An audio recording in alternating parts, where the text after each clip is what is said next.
I'm Shauna from Gluten Free Girl and the Chef, and since so many of you have been asking about how to make your own gluten-free all-purpose flour mix, well, I'm here to show you. Before you had to cut gluten out of your life, you probably never dreamed of making your own flour mix. Why the heck would you? We bought that giant bag of white flour and put it into our kitchen and that was it. Well, it's either depends on how you look at it. Either our lives are more complicated or they're more interesting now. Maybe they're complicated and interesting both.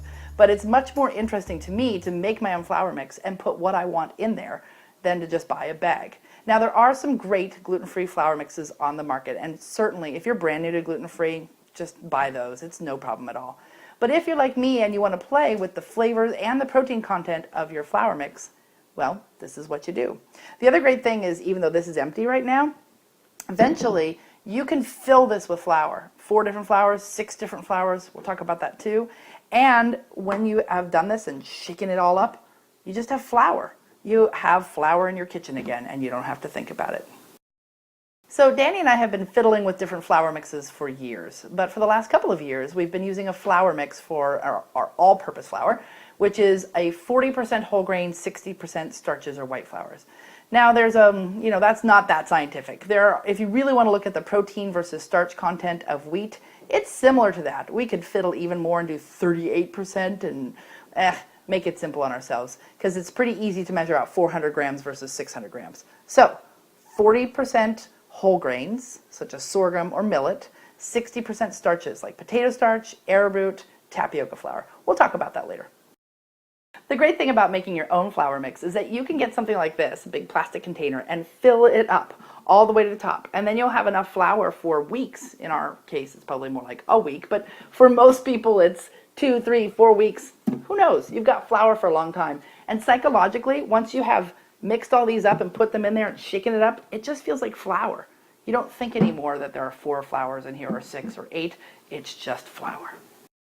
The other great thing about making your own flour mix is that you can choose the flours you want in your mix. Some of you might be allergic to rice or not like the taste of tapioca flour. Maybe you have just run out of something in your house. And if you know what are whole grain flours and what are starches, then you can just make up whatever combination works for you in the moment. We'll have the list of all of those flours on our website. But for now, I'm going to show you the flours we're going to use today. Today we're going to make a flour mix with millet, sorghum, potato starch, and sweet rice flour. Let's start with the sorghum. Sorghum flour is a great whole grain. It has a nutty taste. It's slightly, the texture is a little bit like whole wheat pastry flour, which is part of the reason it feels familiar in the mouthfeel of the final baked good. And it's a great protein. So we're going to start with 200 grams of sorghum flour. Now, weighing these flours is essential. There's 100. There's 153. See how easy it is to bake by weight? All you have to do is measure out 200. There's 196. Oh, 202. What do you do if there's too much? You put some back. There's 197. You can use a spoon, but it's your own kitchen, so for gosh sakes, you can use your own hands. 200. There's 200 grams of sorghum flour. And now I'm just going to dump it into this big plastic tub. Now we're going to add millet flour. Millet is one of my favorites. It has a really neutral taste, maybe slightly a little bit like corn, but it also makes a great crumb. When you have breads, muffins, quick breads, and you want that lovely airy crumb, add millet. So in this case, we're going to do 200 grams of millet.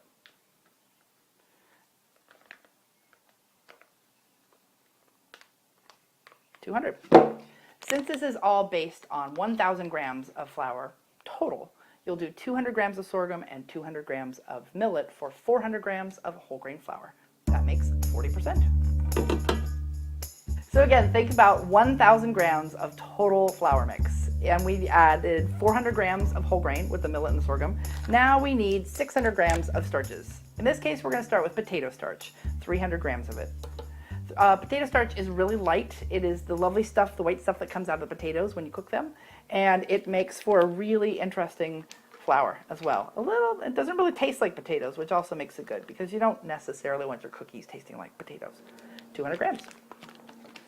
Except I need 300 grams. I'm glad I didn't stop at 200. 304.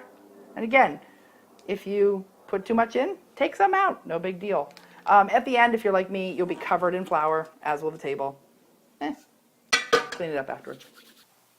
We're going to finish with 300 grams of sweet rice flour. And we're actually going to do videos on each of these flours so you can hear a little bit more about them in depth. But sweet rice flour is great in a flour mix because the rice itself is so starchy that when it's turned into flour, as you can see, it's very fine. And it also, look how fine that is. When you combine it with other flours in a baked good, it almost starts to bind the other flours together because it's so super starchy. When I'm doing any kind of all-purpose flour mix, this is the one flour I make sure that we have, sweet rice flour. So that's 300 grams of sweet rice flour. Now, how do we finish making our flour mix? Oh, it's very scientific. If you can see right now, you'll see that there are very different colors within. The sorghum and the millet have different colors. And so what you're going for is the flour to be all one color. It's not right now, so let me shake it up so you can see it. You want to make sure that your lid's on tight because I've done that before. Flour everywhere, all over my hair, not such a good thing. Just shake, shake, shake. See, very scientific. Nearly hit myself in the head. That's pretty good. You see, it's all one color, and that's what you're going for. Just stir it, whisk it, shake it, however it works for you, and make all one color. And that is your flour. That's all you have to do. Now, what I would do if I were filling this is I would multiply it times 5. So it would be 1,000 grams of whole grain flour, of millet flour, excuse me, or 1,000 grams of sorghum flour. You can do your own math. Just think 1,000 grams, you need 200 grams of each whole grain flour, or 400 grams of one. Or use 4 whole grain flours and 100 grams of each. See, we're already getting complicated math. Just figure it out for yourself.